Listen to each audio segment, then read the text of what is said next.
Good morning, everyone. Happy Monday.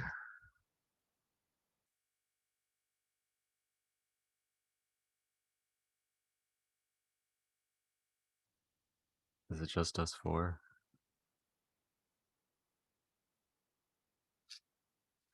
Well then, let's rock it out then. Welcome, Matt. How's it going? John, yeah, all good, thanks. How's everyone doing? Very well. Good. We'll do introductions here at the end. Let's go ahead and get through the discussion items. But firstly, an announcement. We do have Family and Friends Day scheduled on the 24th. If you plan on taking that out, please make sure that's noted inside of your PTO Ninja thingamabob. Discussion items. Recently, I think Myra, you were the release manager when this came up. We had an issue with the release instance and you had no ability to troubleshoot. Hypothetically, this should now be resolved. So this just the same way you would log into the Rails console. We're going to log into the release instance via SSH. All team delivery engineers should have this capability. So this is effectively a new baseline entitlement that is being added to our capabilities now. So at some point, we should try to validate that this works, but otherwise all the moving pieces should be in place. I know I've already got access to it because I'm an SRE, so I've already had this access through other means. But I think it would be wise if maybe Alessio or Myra, you and I could work together to make sure that you could log into the release instance and such. So we could get rid of bullet point B because I saw Myra struggling and I just thought it was funny. Because Ahmad, neither one of our managers, and Vlad is gone, I'm not really sure how to address Camo Proxy. Vlad is kind of our point of contact on this and he's out this week. So I'll try to follow up with Michele or Ahmad outside of this meeting to determine what happens with Camo Proxy during this week.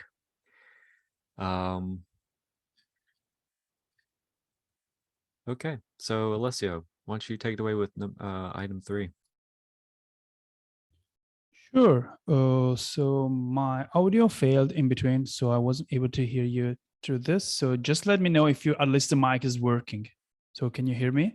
Cool. Okay. So I can't hear myself, but that's not a problem. Okay. So I was looking at how the week went in terms of things that we deployed, packages that we created, and I was comparing this with what we saw at the beginning of the last week and what was the pain coming from the week before. So I put a couple of screenshots. So we had the security release, but basically what we see here is that as well, this time by the end of the week, we started going well. We had 5-6 deployment a day, and this is reflected in the number of wasted packages, the yellow line, which goes close to 0. So sometimes it's 1, sometimes it's 0. And I mean, this was great to see because let me share my screen so that we can see the same thing together for a couple of seconds. So here we go, share this. Bam. So I was speaking about this section here of the graph. And if we compare with, let's say, give me 2 weeks. Yeah, 15 days was good as well. So, hello, computer? Yeah. That was a different story. This is when we had a problem with Family and Friends Day and tagging stuff that never got deployed. So this is where we want to be. And yeah, this is where we don't want to be. Another interesting point that I noticed looking at these numbers, let me go back here, which we see better. So someone this morning, somewhere in this morning, picking to deploy label to something. And that's reflected here because usually we do better, but now we are wasting more packages. So, I mean, this is already a fact that everyone's in release management knows that peaking to auto deploy with the current schedule is just yeah, let's say it's a waste of time, because the packages are close enough to having the next package ready for promotion more or less when the previous one completed the production rollout. So if someone thinks that they have something important to deploy, they add the pick into auto deploy label, but it's outside of any incident, there's no real involvement with release managers, that package gets lost. I mean, maybe we promote it. It depends on when it came to us, but usually it's just extra time spent in packaging, waiting, and doing stuff, and then it will overlap for sure with something else. And yeah, that's the fun fact of the day. Should we limit the picking to the auto-deploy to release managers? Could you repeat, Myra? Because I'm listening from the speaker and I just can't hear. Oh, yeah, for sure. Yeah. So since we have the auto-deploy branches created so close together, I wonder if the picking to the auto-deploy should be limited to either incidents only or to release managers only. Okay, that's a good point. So I was rethinking some of the tagging strategies that we started discussing 1 year ago, even more, that I would rather prefer just to remove picking to auto deploy than going, because let me try. Okay, that's a bit of a moonshot, but right now we have a schedule which is 6 times each day, more or less, and this creates an auto deploy branch. Then we have another schedule, which is every 15 minutes, take a look at the status of the current auto deploy branch. Is it green? Is it after the last known package? Tag.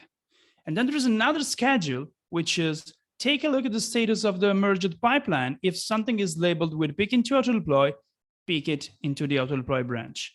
Now, these 3 things are just madness, because what often happens is that you add the label, it gets picked on an auto deploy branch, then the new one is created, so that thing never is never tagged. Or I mean, the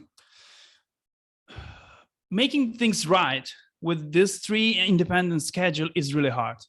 So what I'm thinking is that we probably want to have just one schedule which says, is there a need for a new package?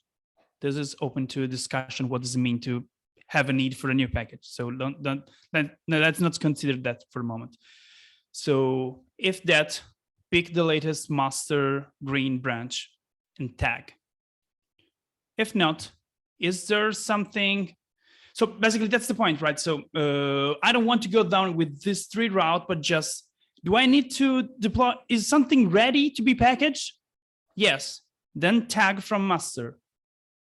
And then something we can build on top of that is the equivalent of auto deploy, which is do not package anything without this SHA, which means we are in an incident, we have a fix, the fix is merged into master, then we say, that's the next thing. Nothing before this point in time can get packaged and deployed.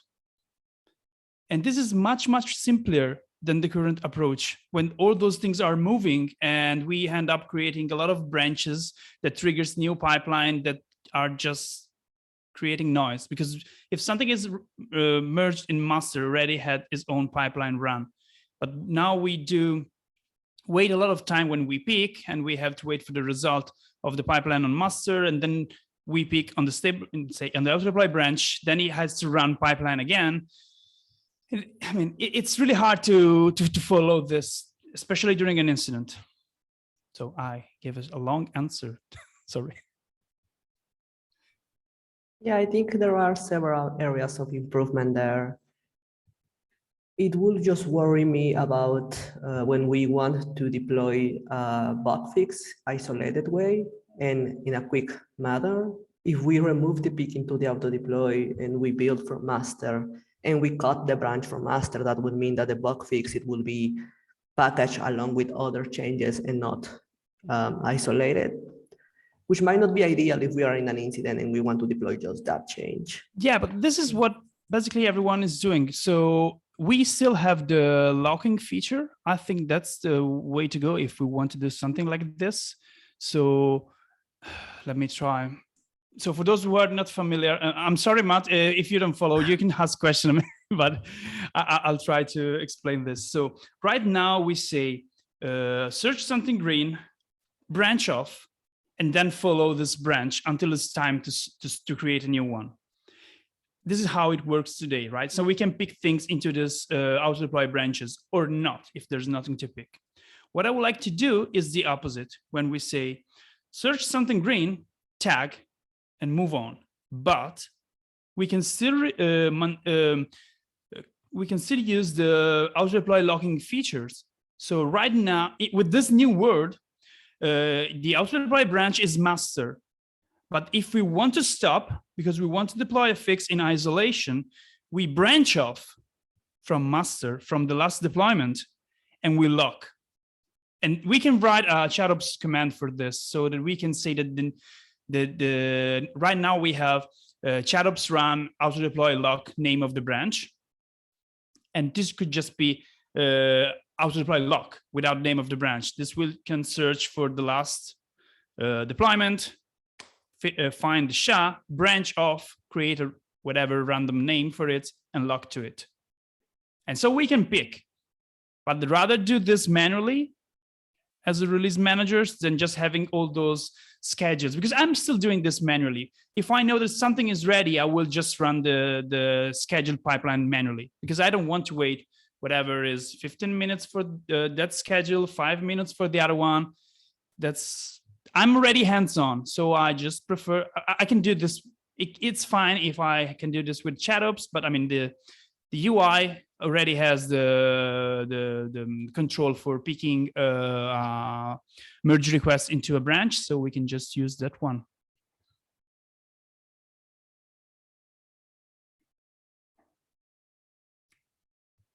Okay, I see you nodding, Myra. So if there are no other questions, who can stop the recording? Let me see if I can.